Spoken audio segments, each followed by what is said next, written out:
everybody, I'm Melissa Rayberger in for Keith Olbermann, but only temporarily. I apologize. We're having some technical problems. Hopefully he will be joining us very soon. So the following are Keith's words until he is able to join us. If 76% of Americans won't say they approve of President Bush and a similar number find him no longer relevant, today he tried to force relevancy upon himself by saying 3 words: no commander-in-chief with a history of lying this nation into war should ever be heard saying, no matter what context, World War III. Our 5th story in the countdown, Mr. Bush raising the stakes today about Iran's pursuit of nuclear weapons.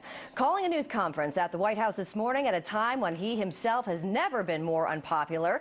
His approval rating hitting another record low this month, according to the latest Reuters Zogby poll, just 24%, down 5 points in that survey in the last month. And how might an Iranian conflict affect those numbers? At the White House, Mr. Bush saying pointedly this morning that Iran's nuclear ambitions could lead to war. I believe they want to have the capacity, the knowledge, in order to make a nuclear weapon, and I know it's in the world's interest to prevent them from doing so.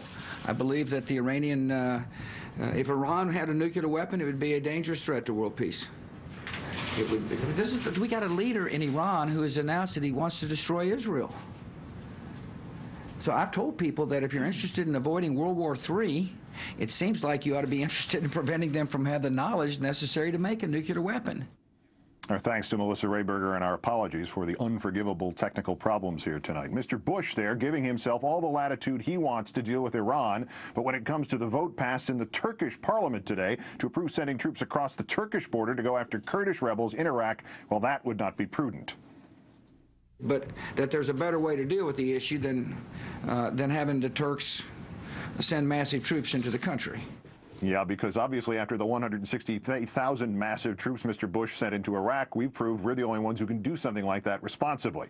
If only that were the extent of Mr. Bush's inability to practice what he preaches or to see the hypocrisy of what he is saying where the Middle East is concerned, listen to his pontifications about the Israeli-Palestinian peace process and just try not to think about the parallels to Iraq. The United States can't impose peace. We can encourage the development of a state. We can facilitate that, but we can't force people to make hard decisions. They're going to have to do that themselves. We've got to ask ourselves, why don't they want there to be a democracy? And the answer is because it doesn't fit into their ideological vision. Yet, until we have forced democracy upon Iraq, it appears American troops will be continued to be sacrificed to a cause Mr. Bush today admitted the region does not want. Mr. Bush also admitted today he can't remember what he was doing in the year 1980, let alone what he was thinking then, especially not when asked by our own David Gregory about whether he agreed with Israel's decision to bomb a nuclear facility near Baghdad in the following year, 1981. You know, Dave, I don't remember what I was doing in 1980. See, I was living in Midland, Texas. I don't remember my reaction that far back. Well, but as you look at it as simple citizen back there in 1981 in Midland, Texas, trying to make a living for my family, and but you're a careful, you know, someone who studies history. I do. Yeah. No, I don't remember my reaction, to be frank with you. Now, as you look back at it, do you think it was the right action for Israel to take? David, I'm not going to comment on the subject that you're trying to get me to comment on. Why won't you? But isn't it a fair question to say, given all the talk about Iran and the potential threat, whether it would be appropriate for Israel to act in self-defense? I understand where you're trying to take. I understand where you're trying to take. It's a clever ruse to get me to comment on it, but I'm not going to. Thank you. Why you think it's not appropriate to make that judgment when it is a real world scenario, as we know, since they apparently took this action against Syria? Welcome back. For the record, in 1980, Mr. Bush's father was running first for president, then vice president. You might remember that if it happened to you. In 81, his twin daughters were conceived and then born. Other than that, not much to see here on this stop along memory lane. Then there are the questions Mr. Bush avoids answering simply by changing the subject. For instance, who could have anticipated that a question about whether his critics are right in saying that the Iraq war cannot be won militarily would become an opportunity for Mr. Bush to push for the passage of the FISA bill? The Iraq situation cannot be won by military means alone. There has to be political reconciliation to go with it. There has to be the emergence of a democracy. That's been my position ever since it started. Al-Qaeda is still dangerous. They're dangerous in Iraq. They're dangerous elsewhere. Al-Qaeda is not going to go away anytime soon. That's why it's important for us to be, finding out what their intentions are and what are their plans. so we can respond to them. This war against Al-Qaeda requires actionable intelligence. That's why this FISA bill is important. Another item in the toolbox for Mr. Bush's purported war on terror is interrogation, but not torture, because for it to be torture, the president would have to know how to define torture, when asked to do so by our political analyst, Richard Wolff of Newsweek. Wolf. Thank you, sir. A simple question. What's your definition of the word? May require a simple answer. What's your definition of the word torture? Of what? The word torture. What's your definition? That's defined in U.S. law, and we don't torture. Can you give me your version of it, sir? John, whatever the law says.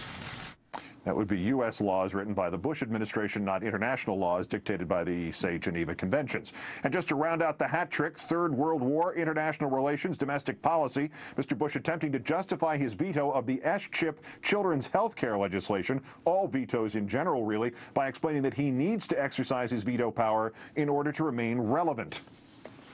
That's why the president has a veto. Sometimes the legislative branch wants to go on without the president, pass pieces of legislation, and the president then can use the veto to make sure he's a part of the process.